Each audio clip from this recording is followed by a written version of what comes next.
대한 건데, 칼빈의 그 제네바 사역. 칼빈에 대한 건 그 칼빈 전기집이 여러 권이 좀 나와 있어서 그 칼빈에 대해서는 뭐 사실 근데 칼빈은 좀 많이 연구를 해야 돼. 왜냐하면 아직도 뭐 우리나라는 칼빈에 대해서 연구를 깊이 하는 학자들이 거의 없어요. 거의. 그러니까 정말 체계적으로 칼빈을 깊이 연구해서 책을 쓰는 사람은 내가 볼 때는 없다고 봐도 그렇게 뭐 틀린 말은 아닌 것 같아요. 자, 칼빈은 이제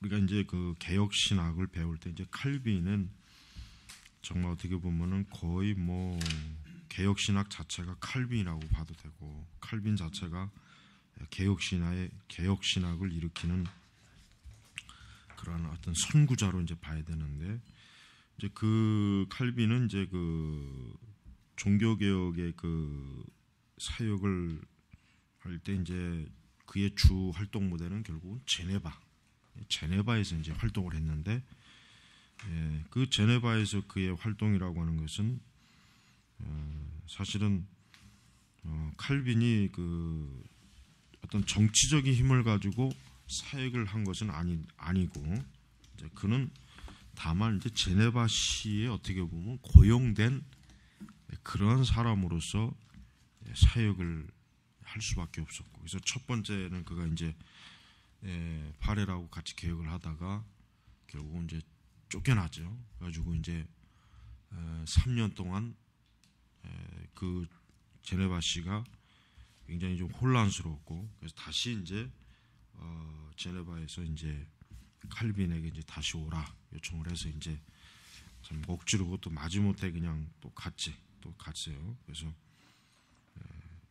그가 이제 그냥 그 스트라스부르크 그의 그 쪽에서 그냥 프랑스 난민들 거기서 그냥 목회하는 걸 굉장히 그냥 좋아했는데, 결국은 다시 제네바로 이제 돌아갔습니다. 돌아가서 이제 거기서 이제 사역을 이제 하는데, 거기서 이제 한 23년간, 여기 책에도 나오죠. 23년간 그의 그 사역을 거기서 지금 결국은 마칩니다. 근데 여기 보면 이제 스테반 쯔바이크라는 사람이 있어요. 이 사람 책이 번역된 게 지금 있는데, 아주 요 사람이 문제예요. 요 사람이 이 반칼빈주의를 아주 심어준 아주 그 참 악당이지, 악당. 아주 그냥 그 이 사람이 칼빈을 아주 뭐라 그럴까, 가장 아주 참 모욕하고 왜곡하고, 이 사람이 결국은 이 반칼빈주의를 일으키는데 이 사람이 선구자, 이 스테반 쯔바이크가. 이 사람께서 칼빈을 그냥 뭐 잔인한, 아주 종교적으로 잔인한 악당으로 아주 그 무자비하고 아주 그냥 피도 눈물도 없는, 이게 스테반 쯔바이크 같은 인간이 얼마나, 이게 그러니까 우리나라식으로 얘기하면 이 종북 좌파예요. 이게 스테반 쯔바이크가 이 선동질하는 게 아니에요. 그 시대의 그 역사를 완전히 그냥 왜곡을 해가지고 지 맘대로 그냥 막 그 내뱉은, 칼빈에 대해서 이제 그런 식으로 했죠. 그래서 여기서 보니까 뭐 간략하게 나온 독재권, 칼빈은 뭐 독재자, 개신교의 교황, 뭐 아주 뭐 칼빈 아주 까탈스럽고 아주 그 잔인하고, 그러니까 이 사람의 그 책을 읽으면은 칼빈이라고 하는 사람이 아주 완전히 뭐 마귀의 화신, 그렇게 이제 비춰질 정도로 아주 그 칼빈을 엄청나게 아주 나쁘게 비판한 사람이 스테반 쯔바이크가. 하지만 이 사람 자체가 문제가 많은 사람이기 때문에 이 사람의 글은 이 사람을 추종하는 사람 외에는 뭐 좋아하는 사람이 없어요. 거짓된 그 선동하는 그 지식인 뿐이지, 뭐 진짜 뭐 대단한 뭐 지식을 깊이를 갖고 그런 사람은 이 사람은 못 돼. 근데 이런 사람들의 그 책을 보고 그 이제 그 후대 이제 근대 들어와서 후대 이제 이 사람 때문에 이제 그러니까 결국은 뭐 우리 그 종교개혁과 칼빈에 대해서 아주 그 큰 반감, 아주 그냥 나쁜 그런 생각을 결국은 골고루 그냥 다 그냥 뿌려놨다고 돼요. 자, 그래서 이제 그 칼뱅은 여기서 보면 알지만은 그는 이제 몇 가지 이제 개혁적인 일들을 지금 여기 해요. 몇 가지 개혁적인. 그래서 이제 여기 쭉 지금 나오는데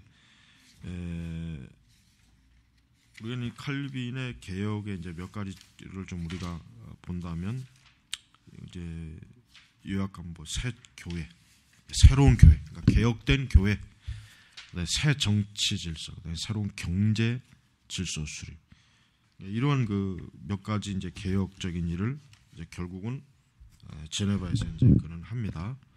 그러나 이제 그 제네바에서 이제 그 사역은 설교와 주석 작업, 그 다음에 이제 교회 조직, 신앙 논쟁, 그 다음에 제네바 시의 그 수립, 도시 복지, 그 다음에 이제 프랑스 교회, 그 다음에 또 그 당시 결국 프로테스탄트 종교 개혁의 지도자로서의 그 역할, 하여튼 굉장히 정말 엄청나게 많은 일을 했어요. 엄청나게. 그러니까 그 와중에 또 주석도 쓰고 설교도 해야 된단 말이에요. 설교도 그냥 설교가 아니라 뭐 거의 2시간. 그러니까 일주일에 그 제네바 신학교 거기서 이제 신학생들을 또 가르치고 또 주중에 설교를 하고 주일에도 설교하고, 그러니까 굉장히 정말 그 엄청나게 일을 많이 했단 말이에요. 무진장했어요. 그 와중에 또 이제 또 서신이 오면 또 서신에도 다 글을 쓰고, 그러니까 정말 그 칼빈은 정말 그 일반 사람이 뭐 한 10사람이 그 해야 될 일을 거의 혼자 다 감당할 정도로 칼빈은 많은 일을 한 거예요. 그만큼 칼빈은 오직 그 교회에 정말 이 칼빈을 보면 이 사도 바울과 같은 그러한 정말 그 모습을 이제 볼 수가 있어요. 그만큼 하나님께서 이 하나님의 교회에 이 칼빈 같은 분을 주셨다고 하는 것은 정말 엄청난 축복이에요. 이건 뭐 말로 다 할 수 없는 축복이란 말이에요. 자, 그래서 이제 첫 번째 그 112페이지 쪽 부분은 새로운 교회를 조직하는, 그러니까 그가 다시 이제 3년 그가 추방을 당하고 다시 3년 후에 이제 다시 제네바의 시의 요청으로 이제 와서 이제 그가 한 일이 뭐냐면은 그는 새로운 교회를 조직하는. 그러니까 이 새로운 교회라고 하는 것은 뭐야? 이제는 개신교. 그러니까 더 정확하게 하면은 장로교. 그러니까 칼빈이 지금 여기서 4가지의 직분을 확립했다 그랬죠. 이게 뭐냐면 말씀을 선포하고 성례를 집행하는 임무를 띈 목사예요. 그 다음에 이제 그 건전한 교리로 신자를 가르치는 교사. 그 다음에 7일을 준수하도록 임무를 띠고 있는 장로의 직분. 그 다음에 이제 가난한 자를 돕고 병자를 돌볼 책임을 맡고 있는 집사의 직분. 이게 이제 그 장로교의 어떤 기본적인 4가지 직분이에요. 4가지 직분. 그러니까 이 4가지의 직분이라고 하는 것은 결국은 교회 안에서 꼭 필요한, 반드시 있어야 될 그런 직분이라고 이제 칼빈은 성경적, 자기가 이제 성경을 연구한 근거에 의해서, 또 이제 마틴 부서에 의해서 이제 영향을 또 많이 받았죠. 그가 이제 그 3년 동안 이제 그 프랑스 난민들을 목회하면서 부서의 영향을 많이 받은 거예요. 그러면서 이제 교회라고 하는 것을 좀 더 질서 있게, 그 다음에 특별히 교회를 세우고 결국은 교회라고 하는 것을 유지시키고 교회를 움직이는 데 있어서 중요한 그 교회 일꾼들, 직분자들을 좀 더 체계적으로 정교하게 세워놨다고 봅니다. 그래서 장로, 그러니까 여기 보면 이제 말씀을 선포하고 성례를 집행하는, 이걸 보통 이제 가르치는 장로라고 하고, 그다음에 이제 뭐예요? 그다음에 7일을 준수하도록 하고 있는 뭐예요? 7위 장로. 보통 장로교를 이렇게 이제 나누는 거예요. 이제. 그런데 이제 칼빈은 이제 이렇게 이 장로제도 자체가 사실은 칼빈에게 있어서는 민주주의 제도란 말이에요. 뭐냐면, 왜냐하면 이제 말씀을 가르치는 목회자가 자칫 독재를 해서 교회를 잘못된 곳으로 이끌 그 견제 장치를 누가 치리하는 장로가 하도록 이렇게 딱 체계를 세운 거예요. 근데 이게 이제 참 문제가 많은 게 뭐냐면 이제 우리나라 장로교에서 이제 다른 나라보다는 특히 우리나라에 와서 이 장로교의 제도가 사실은 굉장히 완전히 왜곡이 돼버렸어요. 이게 오죽하면은 목사들 중에 칼빈이 왜 장로 제도를 만들었나 이렇게 불평을까지 할 정도. 왜냐하면 이 장로들이 마치 그냥 자기는 목회자의 목회를 방해하는 게 이 장로의 무슨 사명인 줄 아는 장로들이 또 꽤 많아요. 그러니까 마치 장로로 임명받으면은 이제는 마치 자기가 무슨 목회자의 목회를 방해하는 게 마치 주의 일인 줄 알고 있는 장로들. 그러니까 잘못 알고 있는 거예요, 잘못. 칼빈의 의도는 뭐냐면은 결국은 하나님의 교회를 섬기는 일에 어때요? 같이 협력하고 같이 짐을 나누는 거란 말이에요. 짐을 나누는 거. 근데 우리 한국 교회 그 장로들은 굉장히 잘못된 장로들이 너무 많아요. 그러니까 장로가 뭔지도 모르고 장로하는 사람들이 거의 99.9%예요. 진짜 장로다운 장로는 없어요. 그러니까 장로가 뭔지도 모르는 하나의 권위, 직분, 어떤 교회 안에서의 또 목회자와 또 다른 어떤 권력을 행사하는 전부 다 그런 식으로 인식을 하고 있는 거예요. 그러니까 장로를 잘못 세우는 것도 큰 문제예요. 일단은 장로를 정말 장로로서의 자격이 있느냐? 장로로서 정말 교리를 알고 교회가 뭔지 알고 신앙생활을 바르게 하고 그 장로로서의 정말 소양, 인격이나 도덕적 이런 모든 것들이 다 갖춰졌을 때 장로로 이게 세워야 되는 것이지. 그죠? 돈 많고 사회적 지위가 높으면 다 장로잖아요, 우리나라는. 무조건 다 장로예요, 무조건.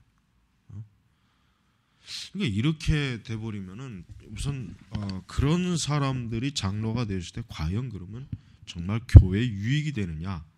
사실은 전혀 유익이 안 돼요. 그러니까 직분이라고 하는 것만큼 우리나라 교회가 가장 큰 문제가 뭐냐면 직분을 함부로 세운 거예요. 그냥 아무나 다 집사가 되고 장로도 되고 그냥 누구나 다 가는 날 갑자기 그냥 이게 참 목회자들이 그러니까 이런 식으로 그러니까 교회를 결국 흐트러 나가니까 교회가 어떻게 돼요? 그러니까 교회가 문제가 생기는 거예요. 그러니까 직분이라고 하는 것이 무엇인지를 좀 제대로 가르치고 또 오랜 동안 신앙생활을 하는 가운데서 그 직분을 감당할 수 있는 영적인 준비도 있고 또 어떤 신학적으로도 알고 이런 게 있어야 그 장로 정도 되지. 우리나라 교회에서 세우는 장로들은 사실 장로가 아니에요. 그 사람들은 장로라고 할 수가 없어요. 그리고 목회자들 자신이 또 장로 세우는 목적이 그냥 그 교회 좀 중직들을 세워서 교회 재정이라든가 교회 건축이나 어떤 이런 것들을 세를 키우기 위해서 이제 장로로 임명하는 것이지 정상적인 의미의 장로를 세우려고 하는 목사도 거의 없어요. 그러니까 장로의 그 자격이 안 되거나 그러면은 세우지 말아야 되는데 그냥 여러 가지 이제 어떤 이해관계에 의해서 장로를 또 직분을 주고 근데 그게 결국 문제가 이렇게 결국 그런 장로들이 결국은 교회의 아주 암적 존재들이 돼버려요. 그러니까 장로들이 그냥 교회 안에서 이렇게 엉터리 같은 장로들이 교회 안에서 깽판을 쳐가지고 그 목사를 자기 어떤 종으로 만들고 하여튼 교회를 분란시키고 심지어는 목사를 쫓아내고 하여튼 그러니까 전혀 장로 같지 않은 장로들이 결국은 이 교회의 또 하나의 암적 존재가 되는 거니까 평신도 이런 그 직분자들. 그래서 우리는 이런 부분에 있어서 칼빈은 이런 부분을 굉장히 주의했지만 교회가 이런 정해진, 즉 하나님께서 말씀에 정해진 직분을 가진 자들이 있을 때 교회가 어때요? 바르게 세워지는 거예요. 그렇게 그는 확실히 이제 성경을 통해서 그는 이제 그런 신학을 이제 그가 받아들인 거죠. 그래서 이제 그 직분에 대한 이런 부분에 있어서 우리는 개혁교회는 이 칼빈의 이 직분론에 대해서 좀 잘 연구해 보면은 많은 그 참 개혁적 이 교회 안에 이 개혁적 요소들을 많이 얻을 수가 있어요. 자, 그래서 그는 이 직분을 맡고자 하는 사람, 또 이 직분이라고 하는 것이 무엇인지에 대해서 그는 굉장히 중요하게 여기게 됐다. 그래서 특별히 이제 첫 번째 보면은 여전히 아직도 완전히 이제 프로테스탄트 개신교 쪽으로 돌아오지 않는 여전히 로마교회 의식, 미사가 뭐 이런 거 그런 사람들에 대해서 좀 단호하게 또 경고하는 언제까지 그렇게 그 어리석은 그 로마 교회의 미신을 따르겠느냐 이제 그렇게 이제 하는 것입니다. 자, 그래서 칼빈이 이제 제일 먼저 어떠한 사람들에게 우선 좀 권면했냐면 여전히 그 로마 교회와 양쪽에 발을 담그는 사람들. 그러니까 로마 교회도 참여하고 또 그 이제 개신교 이제 프로테스탄트 그쪽에도 역시 어떤 그러니까 좀 어정쩡한 그런 사람들에게 이제 아까 교황제도의 미신과 그 의식을 어떻게 피하고 거기에서 벗어나는지에 대해서 이제 1543년에 복음의 진리를 아는 신자가 교황주의자들 틈에 끼어 있을 때 취해야 할 태도에 대한 소고 이거를 이제 그가 이제 소논문으로 작성했죠. 그러면서 이제 그는 바벨론에서 나와야 한다. 그가 피할 수 있다면 모든 우상 숭배를 그만두어야 한다. 그래서 이제 더 그가 또 다른 니고데모파, 이건 니고데모주의. 이 사람들이 뭡니까?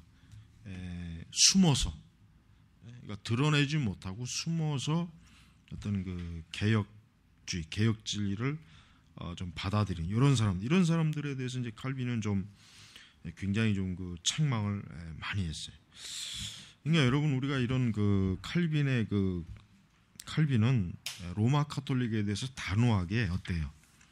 거기서 떠나라 그랬어요. 떠나라. 그것에 참여하지 말아라. 그것은 바벨론이다. 그런데 오늘날 그 장로교 목사들 중에 이런 얘기하는 사람이 없잖아요. 그러니까 우리나라 장로교에는 제대로 된 장로교가 없어요. 간판만 장로교예요. 진짜 칼빈의 장로교 원리를 따르는 그런 교회나 교파는 없습니다. 없다고 보는 게 정확해요. 그런 걸 누가 내가 이런 얘기를 했을 때 그거를 양심적으로 아니다라고 얘기할 수 있는 사람이 누가 있어요? 아무도 없어요. 없어.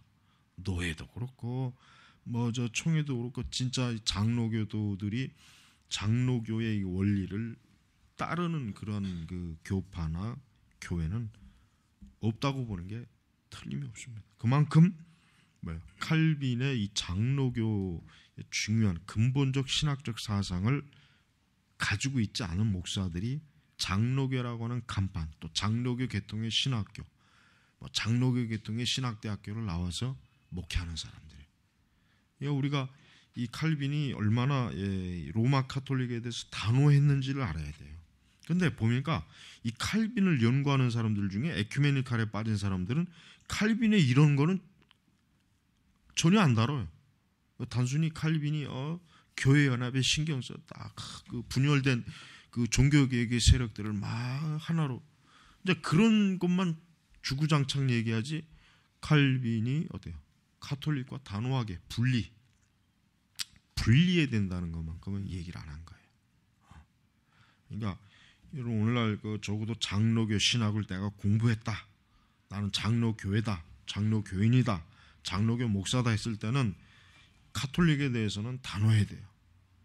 왜? 이건 가톨릭은 뭐야? 성경적으로 여기는 절대 하나님의 교회가 아니에요. 여기는 예수 그리스도의 복음이 없어요. 그래서 이런 아주 중요한 그 부분에 있어서 칼빈이 우선 제일 먼저 확실하게 했대요. 선을 딱 긋은 거예요. 그러니까 더 이상 천주교와 개신교를 왔다 갔다 하지 말아라. 개혁 신앙의 개혁과 여전히 로마의 미신과 바벨론 양쪽에서 뭔가를 할 수 있다는 그런 생각하지 말아라.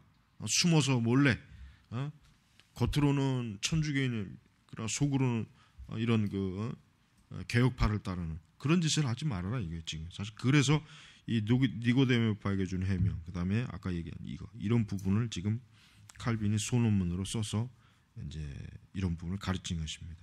다음에 이제 제세례파예요. 제세례파도 역시 칼빈에게 있어서는 이 제세례파도 상당히 어때요? 경계하고 아주 교회를, 그러니까 특히 이제 종교 개혁을 굉장히 해치는 무리로 제세례파를 봤어요. 근데 칼빈에게 있어서 제세례파는 종교 개혁을 위협하는 아주 위험한, 그러니까 교회 개혁을 자칫하면은 무너뜨리는 위험한 그러한 어때요? 세력으로 봤기 때문에 어때요? 제세례파의 오류에 대한 신자들을 무장시키는 강력한 교훈. 지금 나한테 지금 요 칼빈의 이런 소논문들이 다 있어요. 지금 옛날에 그 출간된 것도 있고. 그러니까 칼빈 자신이 우선 제세례파는 성경, 오직 성경이라고 하는 원리를 따르지 않는다. 그리고 또 제세례파가 유아세례를 인정하지 않고 유아세례를 인정하지 않는 것, 그 부분에서도 칼빈은 단호하게 반대했고, 그 다음에 이제 이 제세례파를 통해서 제세례파가 종교개혁의 아주 중요한 원리인 성경을 중심으로 한 이 어떤 교회 세우는 이 부분에서 칼빈은 제세례파가 어때요? 성경을 근거하지 않는 인간의 개혁을 추구한다. 인간의 제도적인 개혁만 추구한다. 그러니까 실제로 개혁이라고 했을 때 개혁의 중요한 원리는 뭡니까? 성경에 근거하지 않는 개혁은 개혁이 아니라는 거예요. 그러니까 여러분 우리나라 한국교회 요즘 보면은 뭐 청어라면이 뭔지 아는 이런 그 보면은 뭐 교회 개혁을 얘기를 많이 해요.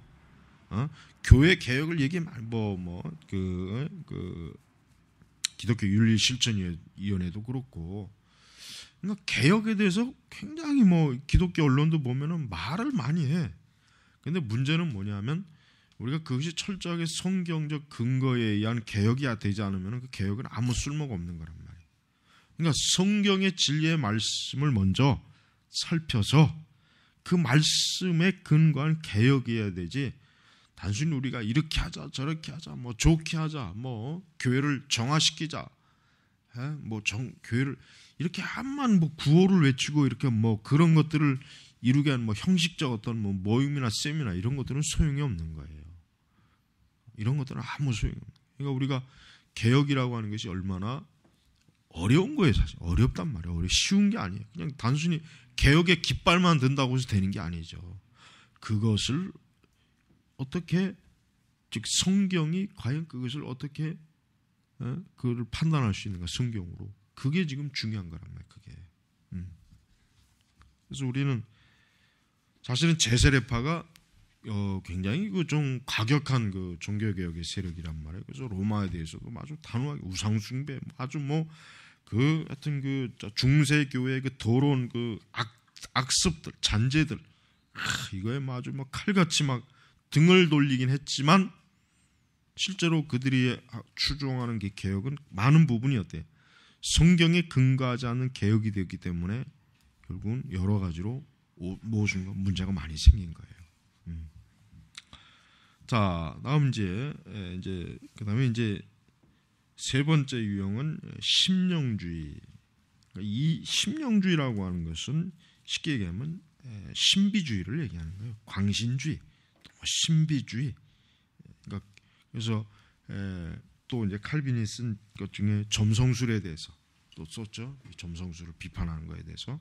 그러니까 칼빈이 그 시대가 이제 중세 시대이기 때문에 어떤 그 굉장히 그 좀 뭐라 그럴까 그 어떤 신비적인 거를 또 추구하는 카톨릭 세력도 많이 있었다고요.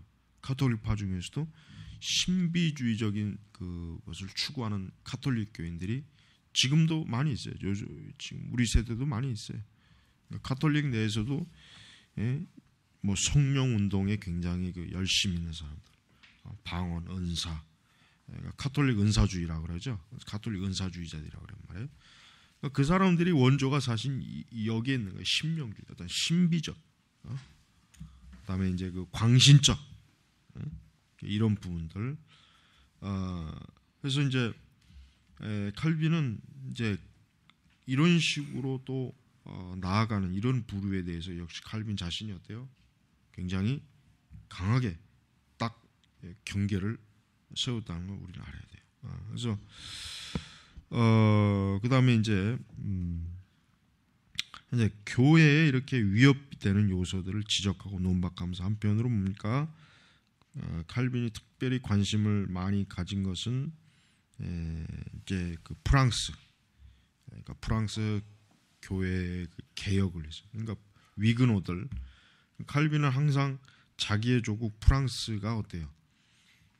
로마 카톨릭의 그 압제에서 속히 해방되는 걸 굉장히 칼빈이 갈망했다. 근데 실제로는 어때요? 프랑스가 제일 로마 천주교에 많이 깊이 빠져 있거든.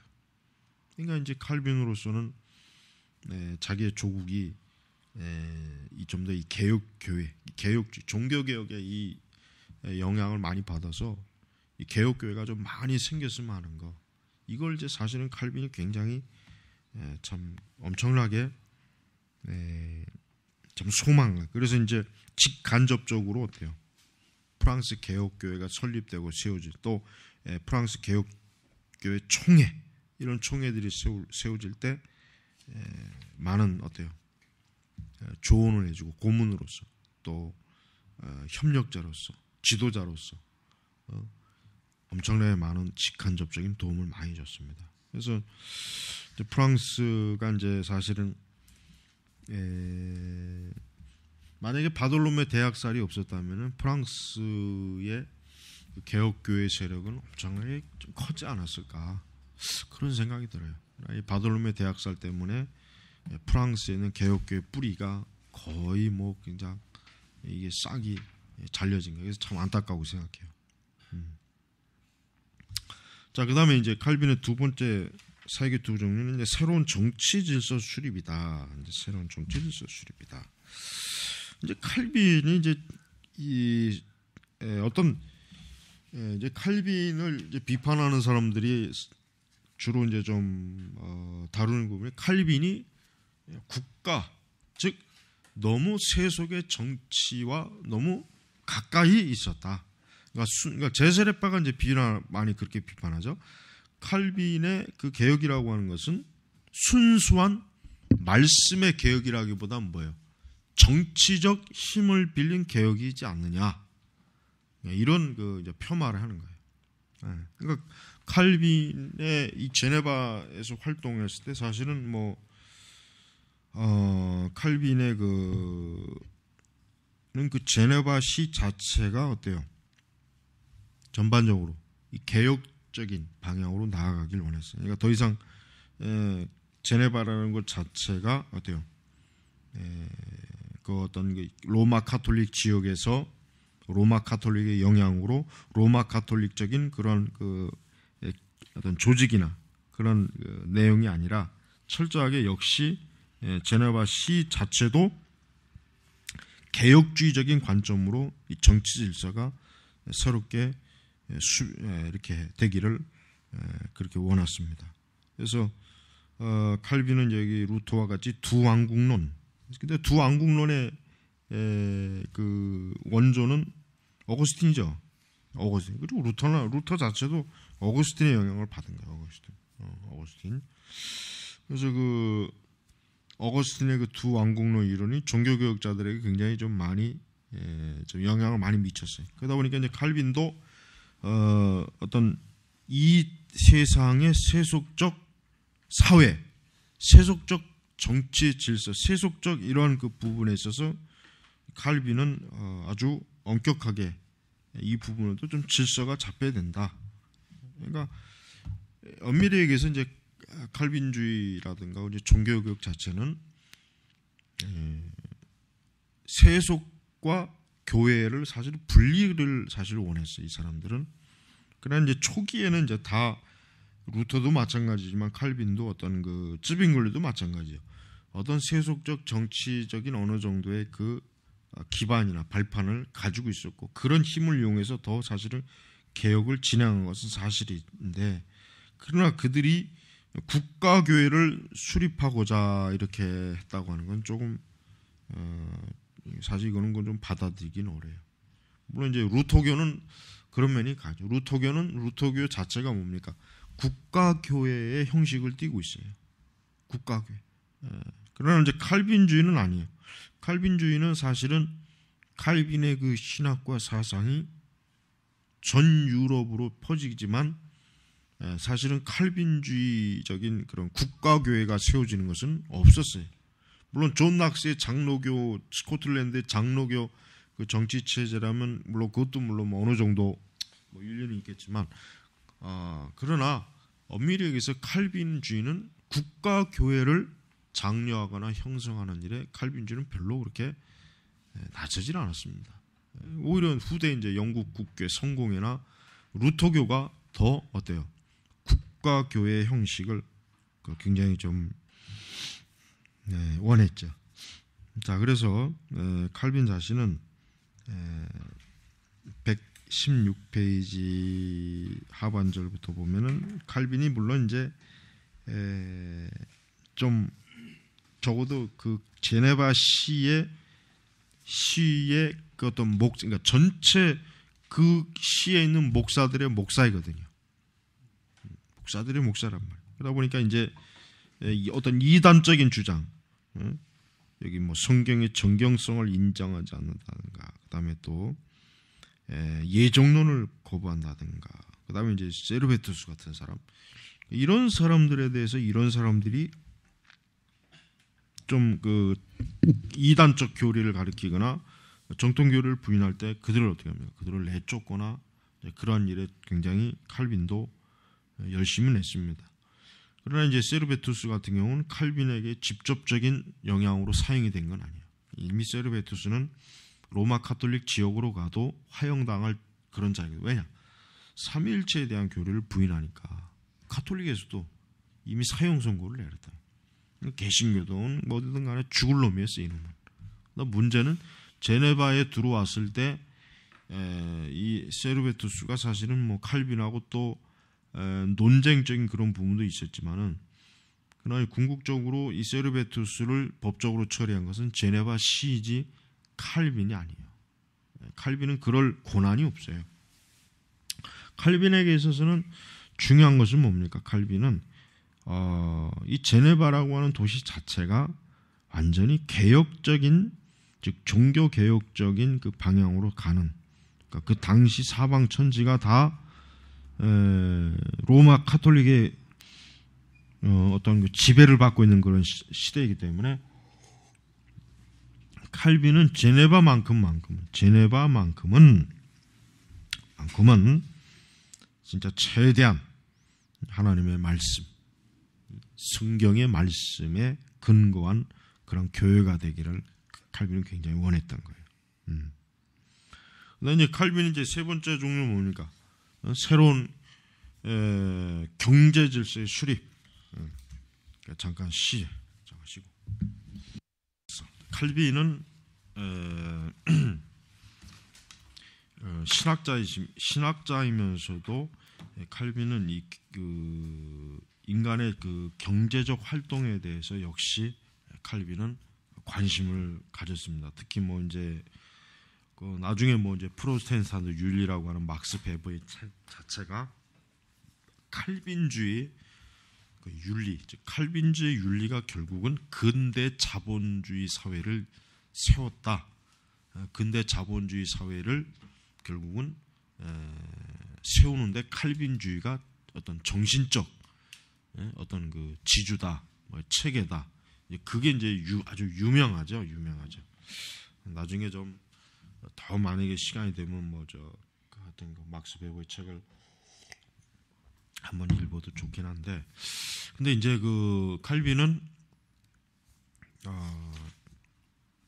어떤 그러니까 중세 시대의 그 교회라고 하는 것이 굉장히 물질을 뭐라 그럴까, 그러니까 그 물질적 이런 활동, 경제 활동에 대해서 굉장히 좀 이게 아주 그 뭐라 하나 좀 정당하지 못하다는 이런 인식을 그때는 그 시대는 많이 공유했어요.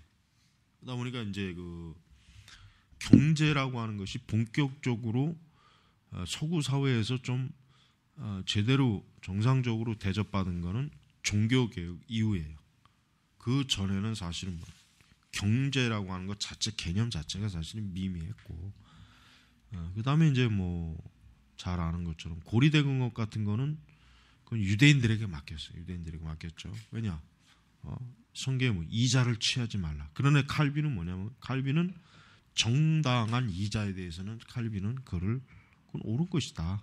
무조건 모든 형태의 이자를 취하지 않는 것은 안 된다. 그러니까 칼빈은 경제 활동이라고 하는 것을 어떤 사람이 정당하게 일했을 때 정당하게 보상을 해야 된다. 칼빈의 그 경제관이라고 하는 것은 굉장히 참 지극히 정상적이죠. 그러니까 그리고 그러니까 이제 불이한, 그러니까 잘못된 방식의 고리대금은 잘못된 거다. 그렇지. 그거는 칼빈도 반대하지만 전반적으로 칼빈은 어떤 생산, 또 수단, 그 다음에 그 어떤 경제적 활동, 이 부분에 있어서 그리스도인들이 열심히 해야 된다, 정직하게 해야 된다, 부지런히 해야 된다, 바르게 해야 된다. 이제 이런 것을 칼빈이 많이 심어줘요. 이게 이제 나중에 이제 청교도들이 고스란히 받아들이잖아요. 그러니까 칼빈주의 원리에 의하면은 인간의 그 경제 활동을 죄책감을 갖지 말고, 그것도 하나님께서 우리에게 주신 선한 활동이다. 우리에게 주신 선한 하나님의 뭡니까? 의무. 그러니까 이 땅에서 그리스도인이라고 해가지고 경제 활동을 완전히 폐업하거나 이걸 중요하게 여기지 않다. 그렇게 해서는 안 된다 이거죠. 그래서 칼빈은 항상 이 땅에서의 그리스도인의 삶 자체가 어때요? 이 경제라고 하는 것을 피할 수 없는 요소다 이거죠. 그러니까 그리스도인이라고 해가지고 하늘에서 떨어지는 만나를 먹고 사는 게 아니라 장사를 해야 되고 사업을 해야 되고 또 돈을 빌려줄 때도 있고 받을 때도 있고 값을 치를 때도 있고, 이런 다양한 결국 이 세상이라고 하는 이 틀 안에서 살아야 되기 때문에 거기서 어떻게 합니까? 정직함, 근면함, 또 윤리적 경제 활동. 칼빈은 이걸 많이 강조했어요. 칼빈은. 그 다음에 이제 오늘날식으로 얘기하면 이제 과도한 소비, 사치 이런 거를 아주 철저하게 어때요? 칼빈은 단호하게 그거는 인간이 타락한 어떤 정욕적인 그런 부분에 대해 가지고 굉장히 그거를 금기시했죠. 그다음에 이제 국가 그러니까 시민의 의무를 칼빈은 아주 중요하게 여겼어요. 시민의 의무. 그러니까 시민의 의무는 공공질서를 이루는 데 있어서 그리스도인들은 그 공공질서를 파괴하거나 그 공공질서를 뒤집어 엎는 일을 하지 말아라. 그러니까 칼빈은 그리스도인이 공공질서를 해치거나 공공질서를 혼란하게 하는 걸 칼빈은 그는 뭡니까? 하나님이 세우신 질서에 대한 반역이라. 하나님에 대한 반역이에요. 반역이라고 봤단 말이에요. 그러니까 여러분 이걸 오늘날 우리 관점으로 봐도 칼빈주의 원리는 정확한 거예요. 그러니까 우리 그리스도인들은 이 세상을 혼란스럽게 하는 거짓 선동질을 하면 안 돼. 그거는 하나님을 대적하는 거예요. 그러니까 사실 엄밀히 얘기할 것도 없고, 하여튼 하나님께서 어떤 세워놓은 어떤 이 세상의 법과 질서를 파괴하고 혼란하게 하는 자들은 결국은 하나님을 대적하는 자라고 봐도 틀림이 없어요. 그러나 그러면서도 우리가 불의한 권력, 그러니까 인간의 그 자유를 말살하고 인간의 인격을 모독하고 또 가장 중요한 건 하나님을 섬기는 우리의 종교적 활동, 교회가 해야 될 활동을 억압하는 세력에 대해서는 칼빈은 단호하게 이런 부분을 순응하라고 얘기 잘하죠. 그건 뭡니까? 정당하게 그거는 대항하는 거예요. 대항하는 거. 그러니까 우리 그리스도인들이 교회가 이런 것들을 잘 가르친다면 우리 사회가 막 이렇게 휘둘리고 저렇게 휘둘릴 때 딱 중심을 잡고 있을 텐데, 그러나 우리나라 교회는 그 그리스도인들도 전혀 그런 게 없어요. 전혀 그런 게 없다고 전혀. 자, 그래서 우리 121쪽으로 넘어가면 그래요. 칼빈은 그 제네바에서 자기가 정말 이 개혁적인 부분을 생각하는 데 있어서 새로운 교회, 여기서 새로운 교회는 뭡니까? 가톨릭 교회가 아니라 개혁된 교회, 개혁파 교회, 새 정치 질서, 그 다음에 새 경제 질서, 이런 것들을 칼빈은 수립함으로써 제네바를 온전한 개혁적 도시로 변화시킨 거. 그래서 낙스가 유명한 말이 사도시대 이후 이 지상에서 결코 없었던 가장 완전한 그리스도 학교. 그러니까 그만큼 사실은 뭐 이제 칼빈의 그 제네바 사역의 초기에는 굉장히 반대도 많았고, 칼빈을 뭐 개라고도 그러고, 뭐 칼빈을 죽이려고 뭐 암살 시도도 있었고, 뭐 그러니까 칼빈이 굉장히 이 개혁을 하는 와중에 굉장히 어려움은 많죠. 그러나 이제 시간이 지나면서 어때요? 전 유럽에서 이 제네바 시로 개혁주의를 배우려고 하는, 칼빈주의를 배우려고 하는 많은 사람들이, 또 젊은이들이 많이 몰려들었어요. 그 봐서 그런 사람들을 위해서 어떤 신학을 공부시키는 기관도 만들고, 칼빈은 거기서 정기적으로 강의도 하고 설교도 하고, 그런 가운데 제네바가 결국은 어때요? 참 이런 그 낙스가 이렇게 이제 말할 정도로 이제 이런 그 참 아주 좋은 참 하나님, 적어도 어쨌든 이 지상에서 완전한 것은 없겠지만 그래도 어쨌든 하나님의 그 말씀을 기초로 한 그런 정치, 경제, 그런 교회를 세우는 일에 칼빈은 자기의 생애를 다 이제 쏟아본 거예요. 다 쏟아본 거죠. 자, 그래서 이제 우리는 이런 그 칼빈주의의 원리를 보면은, 칼빈주의 원리라고 하는 것은 사실 보면 엄밀히 얘기하면 이 전 영역을 다 어때요? 하나님의 말씀으로 새롭게 변화하고 개혁돼야 된다는 걸 사실은 주장하는 거예요. 그러니까 우리는 이런 관점에서 사실은 현재 우리가 살고 있는 이 사회, 우리나라 정치나 경제나 문화, 이런 것들을 어떻게 칼빈주의적 관점으로 이거를 우리가 좀 교회가 바르게 이걸 참 판단하고 분석하고 이해해서 교회 갈 길을 좀 잡아보냐. 이게 사실은 어떻게 보면 굉장히 중요한 문제. 그러니까 그런 면에서 사실은 우리나라 개혁주의는 전혀 이런 부분에 어떤 뭐랄까 이런 부분에 아직 아주 극히 미미한 정도밖에 안 돼. 그런데 사실은 어떻게 보면 그냥 뭐 이제 개혁주의적인 어떤 구원, 이제 어떤 영적 사역에 사실은 어떻게 보면 더 거기에만 사실 몰두했지.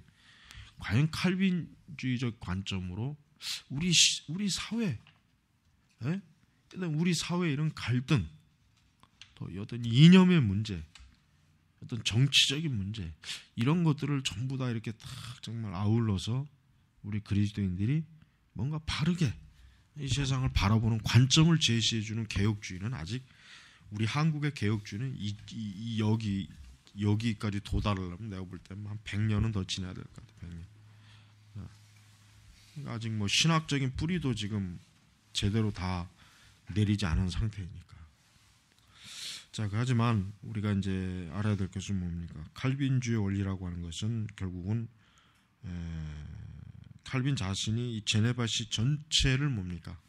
하나님께 드려진, 하나님께 바쳐진 철저하게 하나님의 도구, 정말 하나님께서 하나님의 그 말씀의 법이 모든 영역에서 다 적용되어지고 지켜지는 이런 것을 사실 꿈꾸고 소망했단 말이에요. 그러니까 이것을 칼빈은 굉장히 어때요?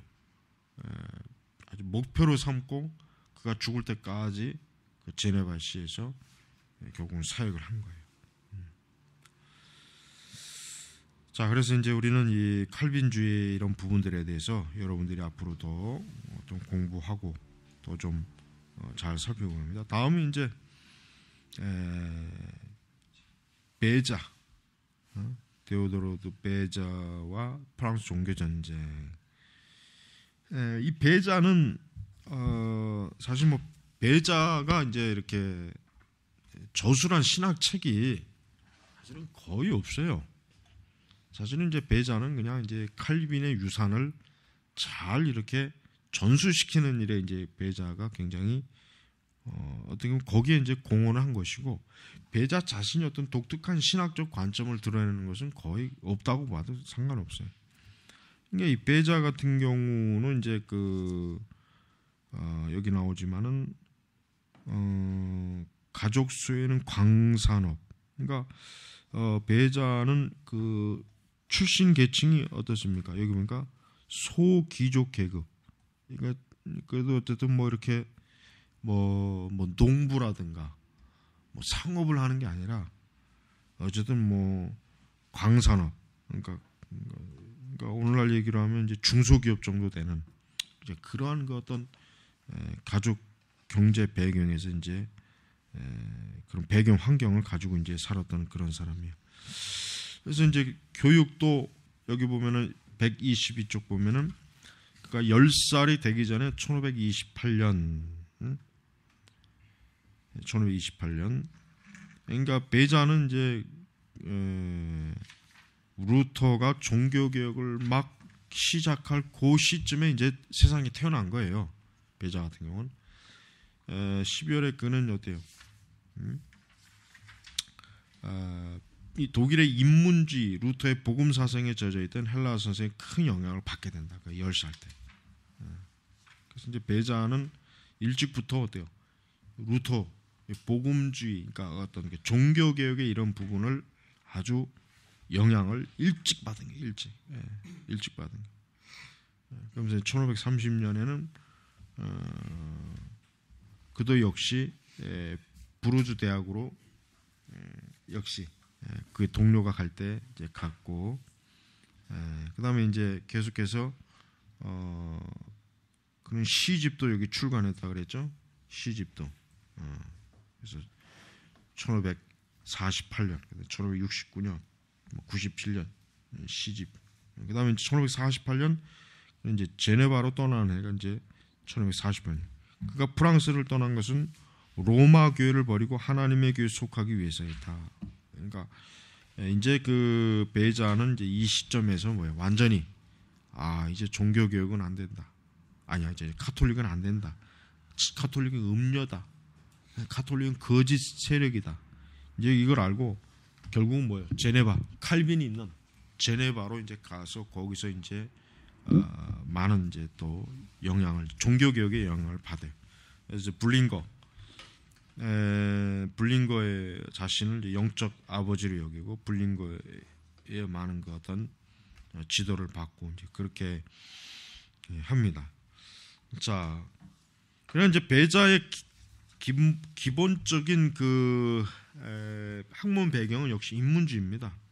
우리가 알아야 될 것은 종교 개혁, 지난번에도 우리가 얘기했지만은 종교 개혁은 인문주의가 없으면 종교 개혁이 절대 일어날 수 없었어요. 이건 아주 분명한 사실입니다. 하여튼 그리고 종교 개혁자들은 전부 다 뭐예요? 고급 인문주의 교육을 받은 사람이에요. 전부 다. 루터나 칼빈이나 베자나 하여튼 이 사람들은 전부 그 당대의 최고의 인문주의 교육을 받은 상태에서 어때요? 신학을 했어요. 그러니까 그 신학이 어때요? 탄탄한 거예요. 아주 뿌리가 있고 깊이가 있고 그들의 칼빈이나 이런 사람들의 글 보면은 뭐 얼마나 그 아주 그냥 참 깊이 있고 정말 탄탄하대. 그러니까 종교 개혁자들이 카톨릭의 맞수가 충분히 될 수 있었던 이유는 어때요? 로마 카톨릭 학자들 못지않게 뛰어난 인문주의적 소양을 가지고 있기 때문에 어때요? 능히 그 당대 카톨릭을 아주 충분히 방어할 수 있었어요. 그러니까 칼빈 같은 이런 논쟁가들은 논쟁가들을 카톨릭에서 이기질 못했어요. 토론할 때 이기질 못했다고 도저히. 그리고 루터도 마찬가지로 강력한 어떤 신학적 그 지성을 발휘하는 그런 사람이었다. 베자도 마찬가지고. 그다음에 이제 뭐 우리가 그 외에 여러 종교학자 인물이 있잖아요. 뭐 여기 아까 뭐냐 블링거도 나오지만 또 웨콜롬파디우스도 나오고 그 여러 하여튼 종교교육자들의 탁월한 지성을 가지고 있어요. 지성. 근데 이제 로이드 존스는 의외로 이 교회 지성주의를 굉장히 싫어했어요. 로이드 존스는 로이드 존스가 가장 그 중요하게 여겼던 시기는 부흥, 18세기 부흥이에요. 부흥. 그래서 교회가 너무 지나치게 지성주의로 나가는 걸 경계해야 하는 사람이에요. 근데 본인 자신은 또 굉장히 지성주의란 말이에요. 로이드 존스 목사님 굉장히 반지성주의적인 걸 굉장히 드러내면서도 정작 당신은 어때요? 굉장히 지성적인 걸 추구한 사람이에요. 그러니까 우리가 로이드 존스 목사님의 그 어떤 그 뭐라 그럴까 그분의 그 탁월한 신학, 그 다음에 이제 그분이 또 이제 단점도 여러 가지 많이 있겠지만 그런 단점이 또 있는데 그 이제 종교교육자들이 탁월한 인문주의자라고 하는 사실을 로이 존스는 인정하지 못했다. 그걸 몰랐다. 종교교육이 그들에 의해서 이렇게 드러났는데 그 부분에 있어서는 좀 이해가 부족하다. 이제 그렇게 얘기를 하는 거예요. 자, 그래서 124페이지 쪽으로 나오면 이제 정통신학의 형성. 그러니까 이제 베자가 이제 결국 서서히 어때요? 이제 종교개혁의 신학의 맛을 어떻게 이제 그가 받는가 이제 이런 부분이에요. 그래서 1524년에 이단 처벌에 대한 위정자의 권위, 이게 그가 쓴 최초의 뭐예요? 신학 작품이죠. 신학 작품. 그 다음에 세르베티우스 화형을 변호하기 위해서 관용을 부르짖었던 카스텔리옹의 마스 베자는 이 글에 이단과 세속 당국 직무에 대한 전통적 정의를 했다. 뭐냐? 그 당시에 세속 당국의 의미가 뭐냐? 책이 뭐냐면 이단자를 박멸하는 거예요. 그 당시 세속 권력의 의무 중에 하나가 뭐예요? 이단자들을 처벌하는 게 이 사람들의 의무예요. 그걸 안 하는 건 뭐 직무를 유기하는 거예요. 그러니까 오늘날 같으면 저 구원파 같은 통일교 뭐 이만 이런 애들 중세 시대 가면 전부 다 어떻게 합니까? 전부 다 화형당합니다. 전부 다 잡아서 화형당하든가 뭐 살 수가 없어요. 근데 이게 이제 근대에 들어와서는 이제 종교의 자유 관용 해가지고 어떤 종교든지 다 받아들이는. 우리나라도 이게 지금 이제 사실은 이런 정치의 어떤 권력을 가지고 너희들이 이단자니까 너희들은 처벌해야 돼. 그게 사실은 거의 불가능합니다. 근데 예전에 이제 한번 이런 게 있어요. 80년대 이제 무인가 신학교 정리가 있었어요. 무인가. 그 당시에도 하도 신학교들이 막 무분별하게 난립하니까 정부에서 한번 그거를 제재한 적이 있어요. 그래서 아주 그 무인가 신학교들을 이렇게 막 그냥 그러나 이제 그것도 잠시뿐이고 이제 지금으로서는 이게 못해요. 지금으로서는 어떤 법적인 근거가 없어요. 법적인 근거가 없고 또 굉장히 그 기준이 또 모호하기도 해요. 모호하기도. 그러니까 기독교 내에서도 이제 누가 이단이야라고 했을 때 사실 엄밀히 얘기하면은 수가 많은 쪽이 정통이고 수가 적은 게 이단이거든요. 엄밀히 얘기하면은 물론 그래서는 안 되는데 만약에 신천지가 수가 많아지면 어떻게 될까요? 우리가 이단이 돼버려요. 우리가 이단이 돼버린다니까. 구원파가 만약에 이 숫자가 더 많다고 생각하면 그들이 정통이라고 주장할 거 아니에요. 그러니까 어떤 지금 현대 사회는 너무나 이 다양한 가치관과 세계관을 공유하고 있기 때문에 이게 법적으로 이 종교가 좋은 종교나 이걸 판단할 수가 사실은 없어요. 그러나 이제 어떤 종파가 어떤 예를 들면 뭐 살인을 한다든가 폭력을 행사한다. 그럴 때는 그걸 제재는 가할 수 있지. 제재는 그러니까 그런 걸 할 때는 제재는 가할 수 있어요. 그래서 이제 어떤 이런 그러니까 종교의 자유라고 하는 게 어쩔 수 없어요. 이게 이단자들도 그 종교의 자유의 덕을 보고 있는 거예요. 그래서 그들도 자기들 나름대로 열심히 포교하잖아요. 그러나 한 가지 이건 또 있다고. 이걸 알아야 돼요. 어떤 한 사회의 종교라고 하는 것은 그거로 끝나는 게 아니라 뭡니까? 반드시 어떤 사회적인 영향을 주게 돼 있다고요. 영향을 줘요. 영향. 이번에 우리 이제 구원파 사건도 봐요. 저 유병호이라는 놈이 저놈이 만약에 1986년에 그때 오대양 사건이 일으켰을 때 완전히 그때 그냥 국가에서 확 아주 단호하게 그냥 확 했더라면 어떻게? 이 사건 안 일어난다고. 일어날 수가 없다. 그러니까 이번에 하여튼 물론 이제 지금 이번 사건도 어떤 종교적 관점으로 접근하기는 어려요. 그걸 뭐 이제 파헤치긴 하더라고. 구원파가 도대체 뭐냐 해서 보니까 뭐 구원파의 신학의 교리가 뭔지 이걸 이제 나오긴 하더라고. 시사 대담 프로에. 그러나 그런 식으로는 하기는 어려요. 그건 뭐 너무 이게 잘못 건드렸다면 큰일 나니까 이걸 어떻게. 그러나 이제 그들이 법적으로 어떤 문제가 있어, 어떤 불법, 어떤 그런 걸 파헤치면 이제 두들겨 잡을 수는 있어요. 그런 거. 이제 아무튼 그렇게밖에 접근을 못하는 거예요. 그러나 이제 우리가 알아야 돼요. 우리는 이 종교라고 하는 것은요, 이게 굉장히 영향이 큽니다. 한 사회에 어떤 종교가 영향을 미치는지에 따라서 그 사회가 어떤 사회가 되느냐의 결정이 되는 거예요. 결정이. 그러니까 적어도 참 우리 한국 사회에서 여전히 불교가 강력하게 참 제1의 종교죠. 그다음에 뭐 우리 개신교는 두 번째잖아요.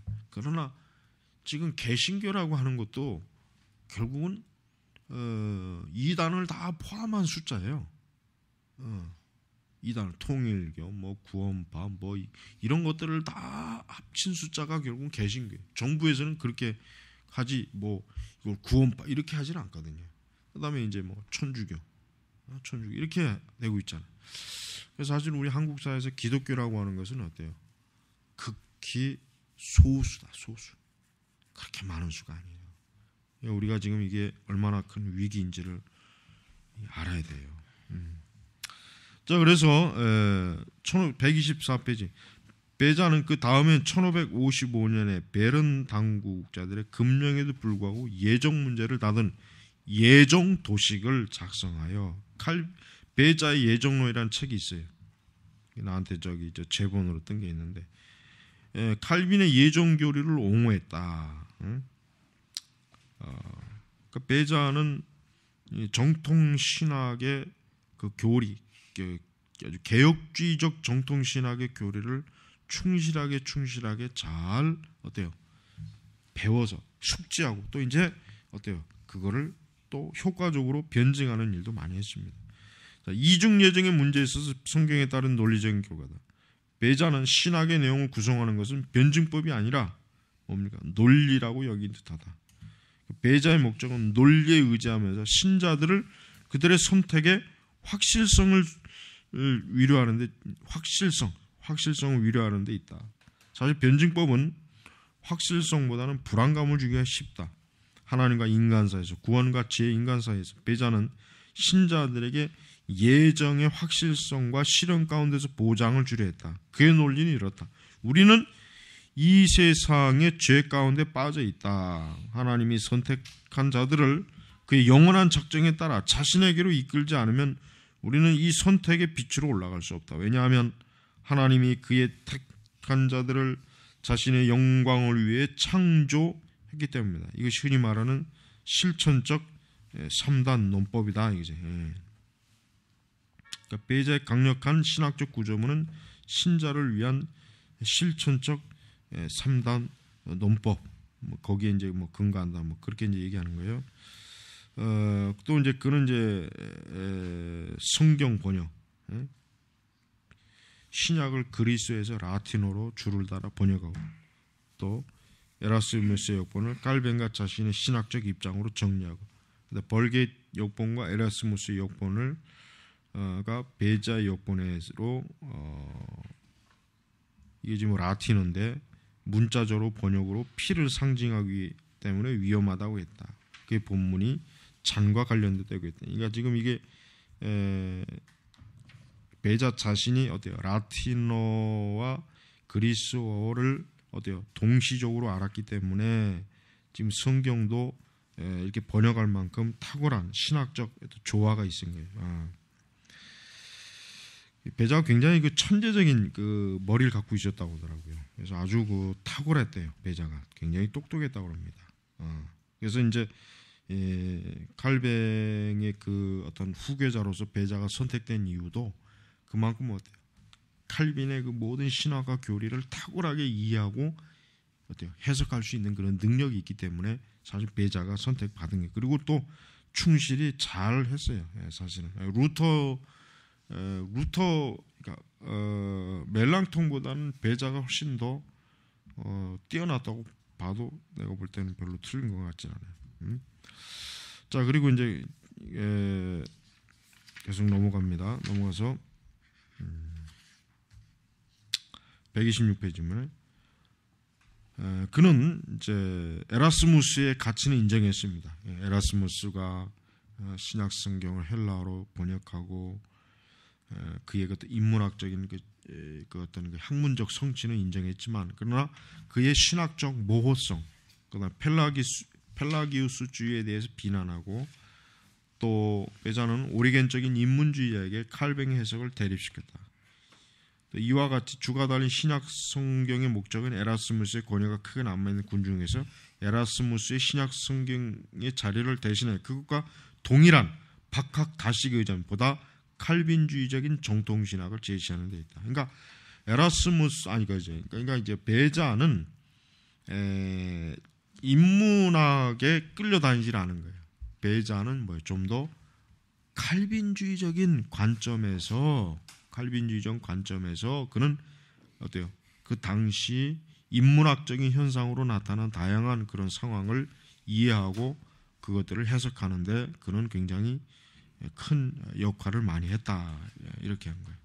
그러니까 그만큼 베자가 실력이 뛰어났기 때문에 에라스무스의 오류도 잘 간파했죠. 그렇죠. 에라스무스는 신학적으로 좀 모호하죠. 사실 에라스무스가 신학자는 아니니까 이해는 가는데, 루터와의 그 논쟁에 비춰봤을 때 에라스무스는 철학이나 인문학적인 논쟁을 했고, 루터는 성경에 근거한 신학적 논쟁, 그러니까 서로 논쟁의 방식이 다르기 때문에 둘 사이에 상대방의 주장을 전혀 사실은 받아들일 여지가 없었던 거예요. 자, 제네바 입성. 1559년에 그가 이제 제네바로 오죠. 제네바로 와서 이제 그는 그 제네바에서 칼빈이 지금 이루어오고 있는 그런 여러 신학적 작업에 베자는 같이 참여합니다. 참여해서 베자 자신이 철저하게 이제 종교 개혁의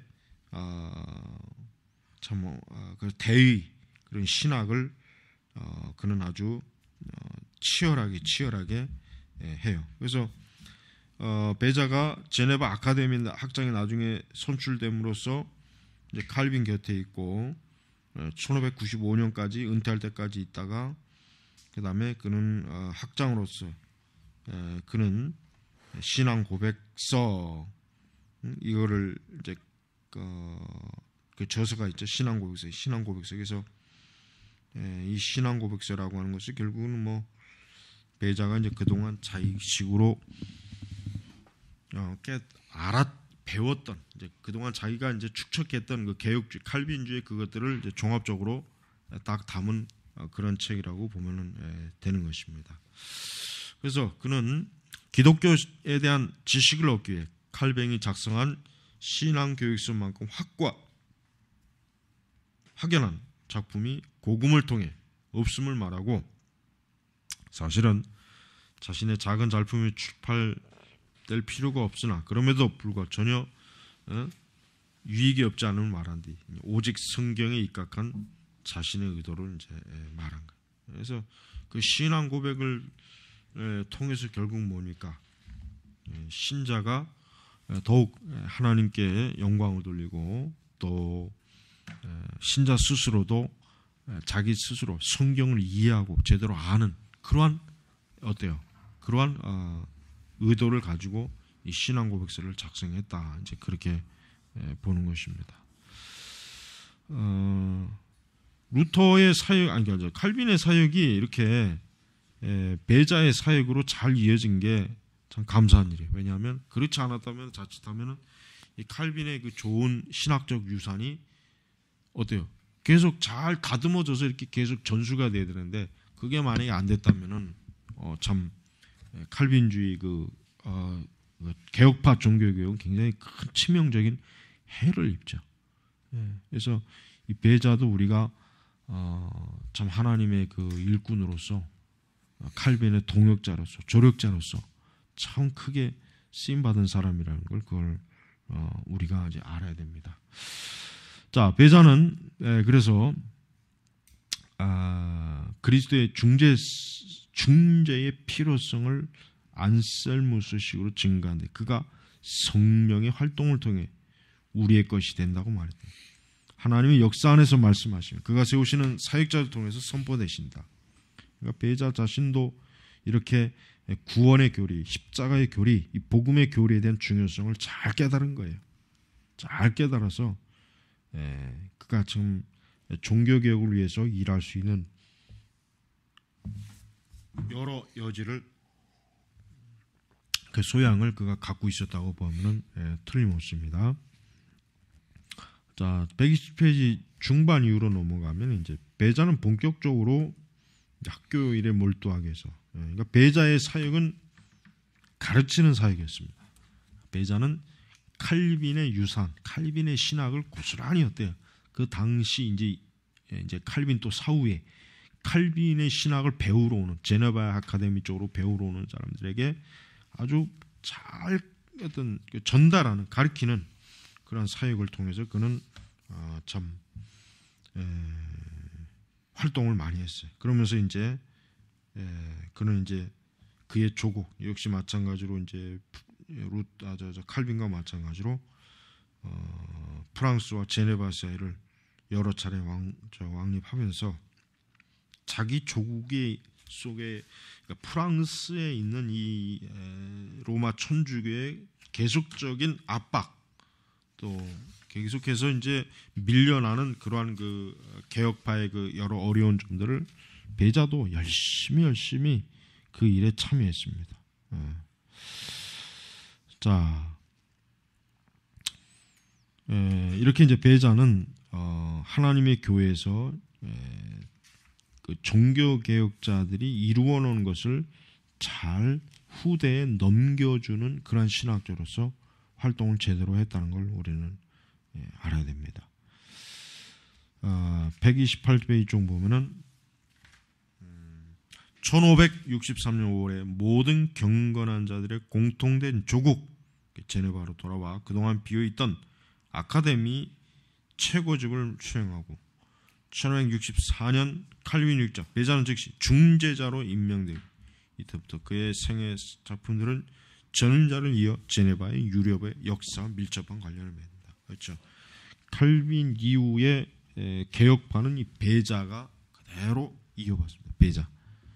그래서 우리는 배자의 이 사역의 의미를 우리 과소평가하지 말고 참 위대한 사역자로서 잘 감당했다. 이렇게 보면은 될 것입니다.